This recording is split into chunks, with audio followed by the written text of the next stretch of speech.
ഇപ്പോൾ കറൻ്റ് എല്ലാവർക്കും ഉള്ളൊരു ക്വസ്റ്റ്യനാണ് ബിറ്റ്കോയിൻ എന്താണ് ക്രാഷ് ആവുന്നത്. ഇപ്പോൾ ഇത്ര നാൾ ബിറ്റ്കോയിൻ $1,20,000 $1,22,000 ആ ഒരു ലെവലിൽ നിൽക്കുമായിരുന്നു. അപ്പോൾ പെട്ടെന്ന് താഴേക്ക് വരുവാണ്, 1,00,000 താഴേക്ക്. അപ്പോൾ എന്തുകൊണ്ട്? ഇത് എക്സ്റ്റേണൽ റീസൺസ് ഒന്നും കൊണ്ടല്ല, ജസ്റ്റ് ഒരേ ഒരു റീസൺ കൊണ്ട് മാത്രമാണ്. ബിറ്റ്കോയിൻ്റെ ചാർട്ടാണത്. അപ്പോൾ അതിനെ ബേസ് ചെയ്തിട്ട് മാത്രമാണ് ഇത് ക്രാഷ് ആവുന്നത്. ഒരു സെറ്റ് ഓഫ് റൂൾസ് ഉണ്ട്. ആ റൂൾസ് വെച്ചിട്ടാണ് പ്രൈസ് വർക്ക് ചെയ്യണത്. ഇതൊരു ഇൻഡിക്കേറ്ററാണ്. നമ്മൾ ഓരോ ടൂൾസ് യൂസ് ചെയ്യും നമ്മുടെ ലൈഫ് കുറച്ച് എളുപ്പമാക്കാനായിട്ട്, ഒരു ഡിസിഷൻ എളുപ്പത്തിൽ എടുക്കാനായിട്ട്. ChatGPT പോലെ നമ്മൾ ഓരോ ടൂൾസ് യൂസ് ചെയ്യാം.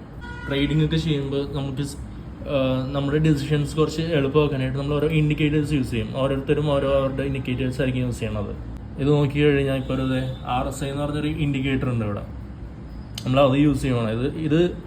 ഇതിൻ്റെ മെയിൻ സംഭവം എന്ന് വെച്ച് കഴിഞ്ഞാൽ ഈ ഒരു റേഞ്ചിൻ്റെ പൊക്കത്തേക്ക് പോയി കഴിഞ്ഞാൽ ഓവർബോട്ട് എന്നാണ്.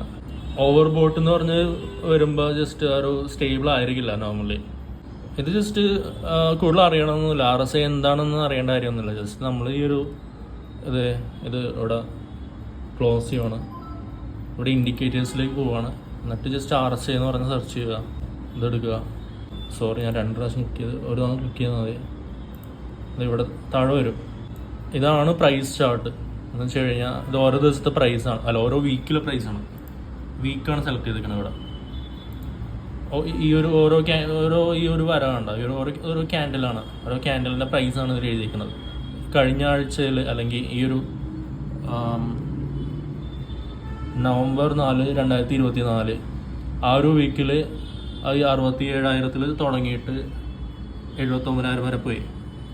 അതുപോലെ തന്നെ ഇങ്ങനെ ഓരോ വീക്കാണത്, ഓരോ വീക്കിൽ ഇങ്ങനെ അതിൻ്റെ പ്രൈസ് മൂവ്മെൻറ്റ്സ് ആണ് കാണുന്നത്. ഇപ്പോൾ ഈ RSIയിൽ നോക്കിക്കഴിഞ്ഞാൽ ഇത് ഇവിടെ നിന്ന് താഴേക്കാണ്, പക്ഷേ നമ്മൾ പ്രൈസ് നോക്കുകയാണെങ്കിൽ ഇവിടെ നിന്ന് ഇത് മേളിലേക്കാണ്. അപ്പോൾ ഇതിൻ്റെ ഡൈവർജൻസ് എന്ന് പറയാം. ഇങ്ങനൊരു സംഭവം വരുമ്പോൾ എന്തായാലും ബിറ്റ്കോയിൻ ക്രാഷ് ആവും, ഹൈ ചാൻസ് ആണ്. അപ്പോൾ നോർമലി സംഭവിക്കണമെന്ന് വെച്ച് കഴിഞ്ഞാൽ ഇത് നോർമലി ഒരു 3 times ആണ് മൂവ് ചെയ്യേണ്ടത്. 3 times ഒരു വേവ് ക്രിയേറ്റ് ചെയ്യും.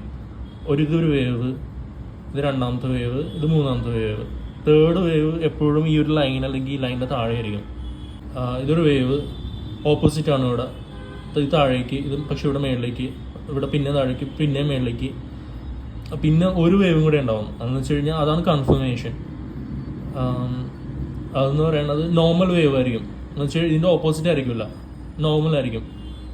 ഇവിടെ ഇത് മേളിലേക്ക്, ഇവിടെ പക്ഷേ ഇവിടെ താഴേക്ക്, ഇവിടെ മേളിലേക്ക്, ഇവിടെ താഴേക്ക്, പക്ഷേ ഇവിടെ മേളിലേക്ക്, പിന്നെയും ഇവിടെ താഴേക്കാണ്.